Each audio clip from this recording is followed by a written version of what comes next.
So I suppose the year was 1978, 79, my last year in high school. And I did quite a bit of hunting in my youth and in my teenage years, but never any place that was really what you'd call good hunting.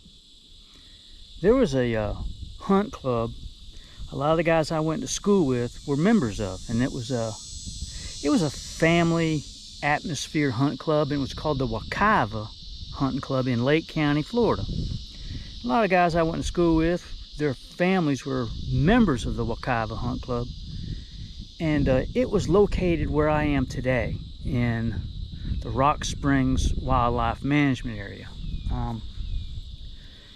If you wanted to hunt in the Wakaiva Hunt Club, well, you had to pay a pretty high price. It was a pricey place to hunt, but it was, again, a family place to hunt. And like I said, I had friends that hunted here. And when I say to you that the deer numbers here then were off the charts, it's probably an understatement. There were so many deer here. There were probably 30 families that were members of that hunt club. And they had an area where they camped and where they had their socials, and they had fireplaces and places to, eat, and they had a dining area. It was a great opportunity for those that would, participate. But if your family didn't pay, I don't know, it was probably $1,500. I seem like I remember someone mentioning that had gone up to $1,800 in 1980, 81. That had gone up. But the end of that was coming because the state had targeted this place for acquisition. And the state won out, and the state was able to acquire this and make it available for everyone. So now the Wakaiva Hunting Club was no more. But again, I had friends, and they would kill 38 points a year out of this place. And I remember one time a buddy of mine brought me over here, and it was in the middle of summer, and we were just gonna ride around. He was a member. Went over there. They had the camp area where they had the fire pit and where they ate all their meals. Had a little barn there, and they kept corn in there, and he put corn in a coffee can, and he shook that coffee can, and deer just loped over the fence coming into camp. It was amazing. I'd never seen anything like it in my life. But again, the state had acquired it, and there were so many deer here. It was unbelievable. So the state decided any deer was legal during the gun season. Any deer was legal during the archery season, except spotted fawn. And you could kill a doe and a buck. And that went on for several years. Now, the only way you could hunt this is through a lottery system. You had to apply for a permit, and maybe you got one, maybe you didn't. It ain't like today where you could get points and earn the privilege to hunt here. You got it through a lottery, maybe you got it, maybe you didn't. I applied every year for like 8 or 9 years, and I finally got drawn. I finally got mine.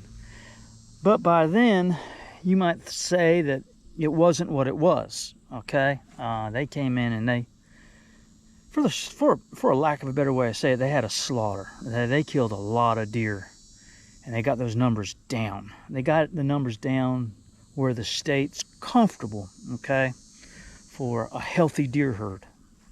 And I'm not a biologist. I don't have an opinion one way or another. I just know that that's the way it was. But I finally got my quota permit to come hunt, and it was an archery hunt, and it was the first time that I'd be able to hunt this. I'd never been able to hunt it. I came as a guest one time. My buddy brought me as a guest. We ran dogs, and it was towards the end of the season, and a guy killed an 8-point in front of dogs that year, and I got to see an 8-point up close, and I was maybe 20 years old. They're in my early 20s. They were going to lose it then. But anyway, I got my permit, and I scattered it out, and I found an oak hammock down by the nature trail. So I decided I would hunt that because everybody was hunting further down into the swamp and in the heart of the place, and up here it wouldn't seem like not so many people. So early Friday morning, I got in my truck and I drove out here, and I made my way down that nature trail before daylight. And I don't know, I guess I got turned around because I wasn't in the spot that I thought I should be in. And it had gotten daylight and it was getting hot. And I found myself kind of in the middle of a big open palmetto flat. It was as big and open as looking out on the Gulf of Mexico. It was a long way in every direction, and it was a palmetto flat with longleaf pines, typical Florida habitat, typical Florida palmetto flat with longleaf pines. I was pretty disgusted that I didn't find the spot that I was wanting to get in, but I got in the nearest longleaf pine that I could get in. I thought I was a long way from the trail, but I wasn't. Apparently it looped around, and I got up in my tree, and the trail was just 50 yards away. Either way, that's where I found myself. So I was sitting there completely disgusted with the area that I had chosen to hunt, or maybe I should just say the area that I ended up in. And I was contemplating getting down, and I thought, you know what, if I get down in this heat, I'll just be going home. And it's 90 degrees today, and I'm sure it was the same then. So I stayed in my stand. I looked out across that palmetto flat, and I saw movement. Now when I say across that palmetto flat, almost like seeing a ship on the horizon in the ocean. Okay, that's how far it was. And I could look across that palmetto flat, and it's not too far from here. It's just right over that way. I saw a deer. I saw a deer bounding through the palmettos. And I looked, and I said, "Look at here, here come a deer." Okay, I'm back, airplane flying overhead. Anyway, airport's not too far from here, and right on the flight path. If you've ever hunted here, you can see the airplanes. So anyway, I saw that deer coming. I said, "Look, yonder's a deer." And it kept getting closer and closer and closer. I couldn't believe it. That deer was coming my way. So I got my arrow out of my quiver, and I knocked an arrow, and I stood up, and I kind of watched him for a little while, and he kept getting closer and closer. And I could hardly believe it. He was coming straight to me, almost as if I had him on a string and was reeling him in. And he wasn't walking. He was bounding. He was bouncing through the palmettos. And boy, oh boy, here he come, right to the bottom of my stand. I came to full draw when he was at about 20 yards. I didn't know any better, and I didn't think that maybe I should grunt to him or say hello or anything to make him stop. And I let an arrow go. I watched that arrow fly over his back and hit the palmettos behind him. He was a good buck. He was a nice racked buck. And I don't know, he was probably a 6-point. And the arrow hit the palmettos, and he come to a complete stop and was standing right underneath my stand. I was dumbfounded. I couldn't believe what I was seeing. I couldn't believe what had happened. Out here I was out in the middle of a palmetto flat with no cover, no opportunity, and yonder here comes a deer. Well, that deer spun around, ran out about 30 yards, stopped and turned and looked at me. Well, I thought, well, this deer's going to give me a second chance. He started to make his way around this way. So I got another arrow and I knocked it. And I watched him, and he kind of come to a stop and was standing there looking at me. I said, I can't believe it. I come to full draw. And I figured that deer to be about 30 yards, and I let an arrow go. And I watched that arrow fly and go between his legs, just underneath his shoulder, right where his front legs enter the body. The arrow just kind of went through underneath the deer, but right close to his brisket, but behind his front legs. Perfect vital shot if it had been 4 inches higher.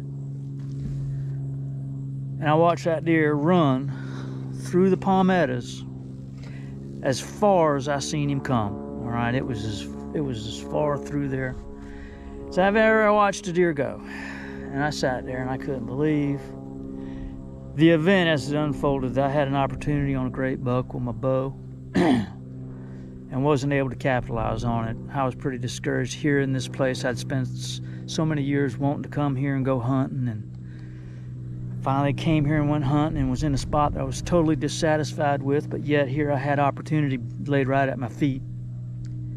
And I couldn't make it happen. Caught me off guard.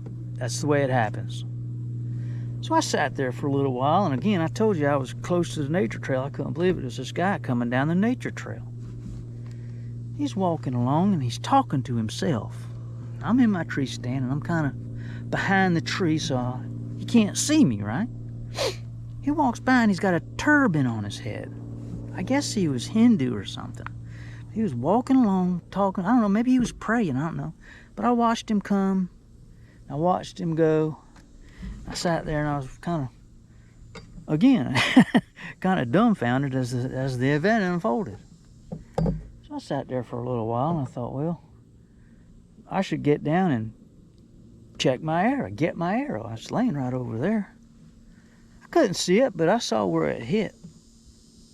So I got down and now let me back up. The guy with the turban came back and I waited for him to pass until I got down. Then I got down. I guess he was coming out and walking every morning. This was his walk. He lived nearby. So I figured the nature trail starts up by the front gate. So you can just come in the front gate and park and then hit the trail. Well, that's the trail I was on. It meanders all the way through here. I got down and I got my arrow and I looked at it and it was covered with blood. Holy smokes, I couldn't believe it. I hit that deer. All this time I thought I'd missed it. And there on the palmettos was blood, and it wasn't much blood, but it was a splatter of blood. So I'm by myself, right? And I'm kind of turned around. I know where the nature trail is, but it's a long way back to the truck, and the deer went across that palmetto flat. Well, I got but one choice. That's follow the blood trail. I got no other choice. I don't know where the deer was going. I got to make an effort. So I decided what I'll do is I'll go across this palmetto flat till it hits the tree line, and I'll see where it goes from there. So I struck out across that palmetto flat, right? And there was blood, occasional blood. I saw where the deer went. Occasional blood on the palmettos, and it was just a real light red blood. And there was just sprinkles of it on the palmettos. I got clear across that palmetto flat and I could see a road, and there was a truck parked at that road. I had no idea where I was. I had no idea where my truck was. I didn't know the road the guys were parked on. And I could hear people talking. So I stepped out onto the road, and there were tracks in the road, and those guys, I could hear them back in there talking. And what happened was that they saw my deer run across the road. They got out to look and saw that there was blood. And they claimed they waited a little while and decided they'd start blood trailing that deer, and I got no reason to doubt them. And they started blood trailing that deer through some flatwoods. It had turned from palmetto to oak scrub oak. And again, I heard them in there talking, so I caught up with them pretty quick, and we finally lost the blood trail. And after I explained to them, they were more experienced hunters than I was, and I kind of told them what happened and where I was hunting and how far I saw that deer run off, and where I thought it. And the guy kind of came to the conclusion, and I kind of had to agree with him, that the deer was probably at 35 yards, and I had decided the deer was further away than what I had anticipated. When you hunt in an open area, that's easy to do, right? And anyway, we gave up on the blood trail, and we're talking, it was probably 300 yards across that palmetto flat. The deer ran and bled a little bit, ran across the road into the scrub oaks and bled a little bit, but the arrow apparently hit low in the chest and didn't enter into the rib cage, into the vitals of the rib cage, and kind of just went through the skin and came out the other side. Came out, low, and kind of gave me the illusion of, a complete pass through. So I never found that deer, and it was kind of a thrill, but it was a heartbreak. at the same time, because I have not had an opportunity on a deer here since then. But every time I get the opportunity to apply for a Rock Springs Wildlife Management Area, I do, because of my personal history with it. Coming here as a high school student with my buddy and being invited when I was in my early 20s to come before the place was turned over to the state, and experiencing what they were able to experience by having exceptional deer numbers and family members all being able to kill a deer and run dogs. It was big. It's 10,000 acres. And what an experience it must have been for them, and sad for them to have lost the place, because again, it was a family atmosphere. And I don't begrudge anybody for having a good place to hunt, you know. But if it was to fall in the hands of local hunters where anybody could hunt it, well, I'd rather that happen than, you know, development. And this is prime development. If you were to look at it from an aerial, it's surrounded by residential areas, and Sanford is just over there, and Orlando is just down that way, and there's building developments all back through here, and just thousands and thousands and thousands of people surround this place. But there is a spot left for people like me and people like you that like to hunt. If you want to hunt the Rock Springs Wildlife Management Area, well, it's probably one of the toughest places I've ever hunted. But you can get a quota permit for the archery probably every 2 years. They also offer a muzzleloader permit and gun permit. And although I've never killed a deer here, and I don't see too many deer here, in fact, I've had friends that come here and just give up on the place, that they don't want to hunt it. But the reason I keep hunting is not because the hunting's so great. It's because I have a personal history with it. Every time I come here, it kind of takes me back. It takes me back to my youth. It takes me back to my teenage years when I was able to come out here as a guest and experience it. And like I said, although I never killed a deer out here, it still holds fond memories for me. So that's the Rock Springs Wildlife Management Area. Must be the flight path to the Sanford Airport, because planes don't keep coming in. All right, so we'll talk to you guys soon. That's this week's video. See you later. Have a good one. See you. Bye.